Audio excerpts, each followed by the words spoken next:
giving me this platform to share our research with the audience from around the globe. So, ladies and gentlemen, good day everybody. I am Kashif Ali Sabri, a PhD student at the School of Education and University of Tampere. And this research is a collaborative work of four of us, my colleague Mr. Shahjahan Bhatti, an English language instructor at UOB Oman, Mr. Humayun Manzoor, a lecturer in English at University of Gujarat, and Ms. Tahani, my senior at University of Tampere. So this presentation has three parts. I would be very to the point because I know it is going to be last session and the audience are already there. So this presentation is going to cover three parts. We are going to share our findings and all these things in three different slots. Number one, I will share with you the data collection and respondents information. Number two, result analysis. And at the end, I will share some recommendations regarding this study. So as all of you know that man is a social animal by nature, Aristotle has very well said. And solitary confinement, we all know, is the worst of all legal punishment. So in this study, we have tried to highlight the importance of social media and education, and then we try to collaborate them for the future orientation. So the purpose of this study, there are basically four purposes of this study. Number one, the impact of social media in business communication with friends, our networks, connection around the globe. The second purpose of this study was for the teachers to find out the academic resources, following academic groups and pages, keeping themselves and their teaching up to date with academic advancement. The third purpose of our study was to find out the teacher's perception regarding the use of social media for engaging the students, regarding the negative impact, a very serious issue, the negative impact of social media for students, and at the same time, the positive impact of social media. As you know, the topic of our research is the impact of social media, both positive and negative. The fourth purpose of this study was to find out the role of social media, especially with regard to interaction between teachers and students on course-related material, not in their personal life. Our main study focused this use of social media in education. At the end, we also asked the teachers about their reliability and effectiveness of social media for students, and they have commented their opinion. This all study was conducted in the form of a Google survey. It was a closed-ended question. A few questions were circulated. Since it's a social media study, so again, we use a social media platform that is LinkedIn to communicate our questionnaire to the EFL teachers around the globe. The respondents were from 44 different nationalities. So it's going to be a very, very, very enormous study in the field of social media impact in education. And the time frame we used for data collection was from 15 September 2009 to 22nd November, almost 5 weeks before COVID-19. So we communicated our Google survey form to 200 respondents, and thanks that we received almost 184 respondents' feedback. So these are some demographic details about the respondents. That majority of the respondents were female. Thank you very much again to the female respondents. But as I told you in the beginning, they all are EFL teachers, faculty, professors, instructors from around the globe. Regarding the age, the respondents were split into 6 different age groups, and majority of them were from 31 to 40 years or 41 to 50 years of age, almost young people. So regarding the education of the respondents, 91 respondents from around the globe are master degree holders, whereas 60 bachelor and 33 PhD holders are. So thank you very much again to all the respondents. They are really the cream of the world, I believe that. And I am really proud of them for their time. The respondents were again from 3 different faculties. I mean, they had 3 different responsibilities with respect to teaching. The largest number of respondents are full-time teachers, and the second largest one is part-time teachers, and the least number of the respondents are online teachers. Uh, this questionnaire in the demographic information really surprised me with the number 6. There are still 6 faculty members in the globe. I don't want to talk about their demographic background. It's quite unethical that still they don't own any PC. I really felt a bit of shame that these teachers are deprived of PC. They are really struggling very, very hard. I salute them for their efforts that in this age of science and technology, they are struggling a lot without possessing any personal computer. It's really great on their part. Then regarding the teaching hours, the majority of the faculty are teaching more than 20 hours a day. There are only 23 respondents out of 184 who are teaching fewer than 10 hours daily. When it comes to the knowledge of ICT tools, again, almost 169 respondents have very good knowledge of ICT tools. Only 15 respondents have very basic or below basic knowledge of ICT. And for how many years the respondents have been using the ICT tools for their teaching and learning? Almost 177 respondents have been using ICT for more than 4 years. Only 7 respondents are using ICT in their teaching and learning for less than a year. It's a good number. It means that majority of the faculty, English faculty around the globe, are well versed in using ICT for teaching and learning purposes. When it comes to the use of ICT for their teaching, either they are using ICT for supporting their teaching and learning profession, again, we have a very good number. Only 2 respondents out of 184, they have never used ICT for teaching and learning, and they really deserve again my salute, to be very honest. It's not a pun, but it's really a salute from the inner core of my heart that despite the fact they don't own any PC or they are deprived of the technological facilities, they are struggling, they are preparing their next generation to cope with the world. It's really a great effort on their part. I am really grateful to them.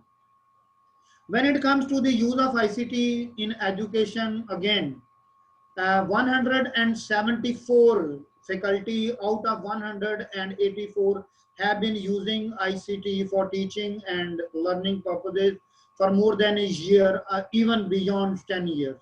Only 10 faculty out of this number are using, using ICT for teaching and learning for less than a year. They might be fresh graduates, as I believe.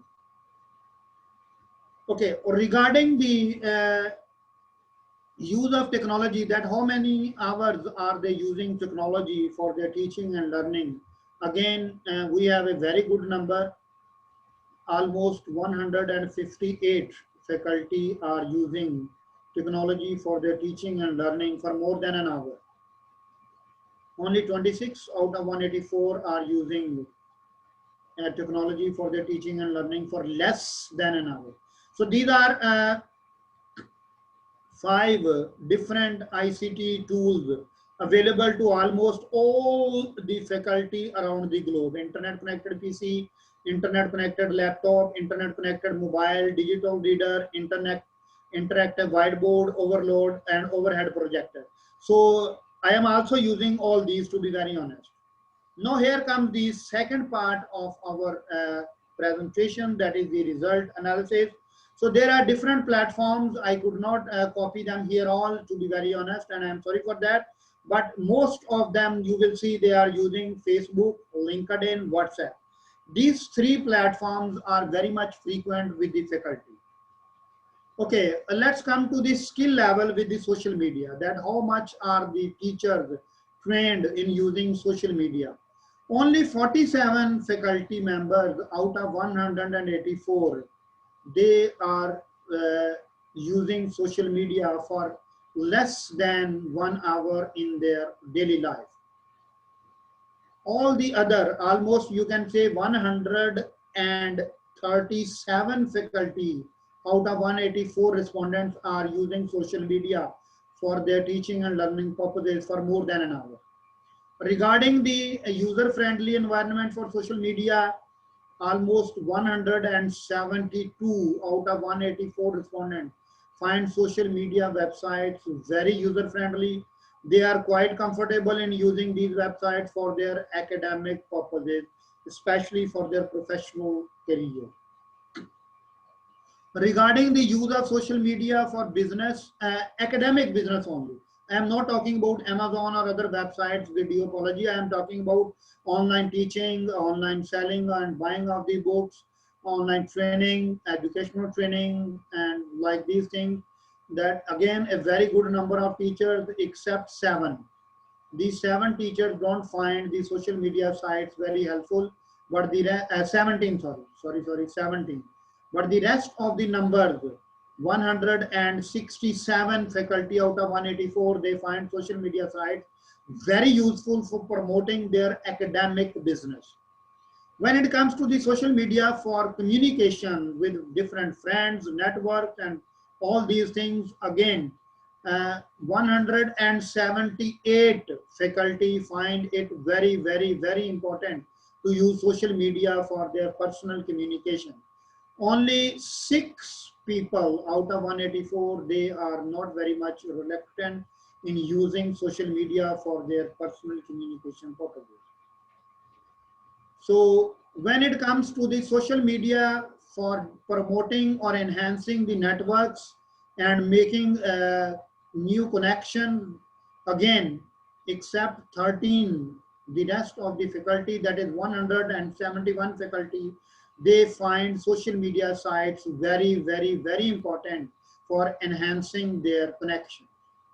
Social media for academic use, this was one of the most important questions in our research finding, and 174 out of 184 faculty find social media highly important for their academic use, for sharing different material, for upgrading the student, for communicating with the student, for providing the students online formative and summative assessments and different other purposes. Only 10 out of 184 do not find social media websites quite useful for their academic use. So regarding the social media sites to follow academic groups and pages, again, a very good number, except 46. The rest of the faculty, almost 138 faculty out of the total number, are using social media for their academic groups and pages. So this is again a very important point when it comes to the use of social media in educational purposes. Again here, this is one of the important point I want to highlight specifically, that only other than 19 faculty members, the rest of the faculty are always using social media to keep their academic advancements up to date. Because I always say, if you are not ready to innovate, you must die. Die means professionally die. So thanks God that majority of the faculty are upgrading themselves on regular basis. All right. So again, you know, the main purpose of the teachers is to engage the students. A very good number of faculty are using social media. They find social media websites quite helpful for engaging the student. 99 here, 41 here, and 12 here. These all faculty find social media websites very useful for engaging their students for one or the other academic purposes. When this question again is a very important question, and this question we have used in our recommendation also for the social media website developers, that still there are 34 faculty around the globe who feel that social media has really negative impact on learning, because our main research was the impact of social media, either positive or negative, and 34 faculty found social media websites creating a negative impact. So I have to be very fast because I am afraid I might run out of time, but hopefully I will cover. All right, so this is again another very much important that uh, a very good number. You can say almost 48 only out of 184 do not use social media website.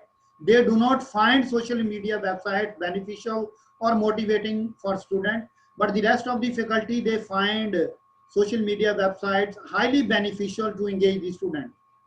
So this point is the most important in our research, because the interaction between teachers and students is the main outcome of our research. If there is no interaction between teachers and students, there is no teaching and learning. So thanks God, again, we have a very good number who advocate the use of social media for enhancing their interaction with their students. So here, again, a very good number of the teachers. It is not a very high number, but almost a good number of the teachers, they find that the social media websites are reliable and trustworthy. But here, the majority of the faculty, to be very honest, almost 38% or 39% of the faculty, they do not find, 69% of the faculty do not find social media reliable and trustworthy. So we will recommend here to the website developers to work on this issue. And as far as the either the social media is an effective educational tool for students or not, we have a very good response, and majority of the respondents, almost 175 respondents, they agree. So this is the last part of my presentation. Thanks God that I am going to cover it up within the allotted time. So we have a few recommendations, though there are a lot of recommendations. We have almost 12 recommendations, but I have mentioned here only 4. That number 1, teachers should develop their skills with social media. It's highly important. Even in Google, you can see there are a lot of extensions available for the teachers to incorporate in their teaching and learning. Not only Google Classroom, I am talking about Google and Gmail in general. In YouTube, a lot of extensions are available for educational purposes. Then teachers should encourage students, because teachers, you know, they are the role models. If the teachers are not encouraging, this encouragement can be in the form of summative assessment also. The teachers can use some summative assessments to encourage the students for promoting the use of social media. Teachers, at the same time, the curriculum development organizations, committees, and bodies should incorporate social media in their curriculum. It should be a part of curriculum, mandatory part, a compulsory part of the curriculum. Not just either you like it, okay, use it. If you don't like, no problem. No, no, no. I personally believe we all 4 have agreed that it should be a compulsory part of the curriculum around the globe, especially in English language teaching. Teachers should promote the use of social media for academic purposes, not only with the students, with their colleagues, with educational institutions, with the decision makers, and everybody around. Thank you very much, everybody. I hope I have covered everything. And this is the end of my presentation. If anybody has any question, I would really appreciate your concern. Thank you, Kashif, and thanks for ending a little bit early. I think we've got a couple of questions in the chat box, so I'll refer you to those. Okay. Okay.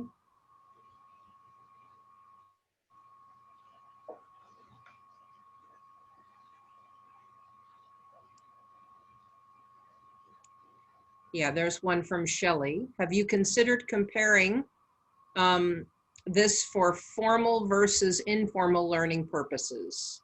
No, to be very honest, this is a very good question. In the beginning, we considered this question, but later on we agreed that in another research, we will go for that. Formal and informal education, we will go for that, definitely. I really appreciate this question. It was in our pilot study, but we did not include it in our study. Mm-hmm. Are there any other areas that you'd like to take forward with regard to social media and research? Yeah, especially the engineering department, I would personally recommend, because my background is not engineering. My background is language teaching and learning. For the engineering departments around the world, engineering faculty, I would recommend them to use social media for their academic purposes, because social media can really, especially with the help of artificial intelligence, virtual reality, they can incorporate these things in their teaching and learning through the use of social media. Facebook is providing a lot of platforms, YouTube is providing, Google, GR, they are providing a lot of platforms for the teachers, and most of them are free of cost. So engineering, I don't recommend the medical so far. I am personally not satisfied for the medical studies using the social media for purposes, unless and because this is a very risky department.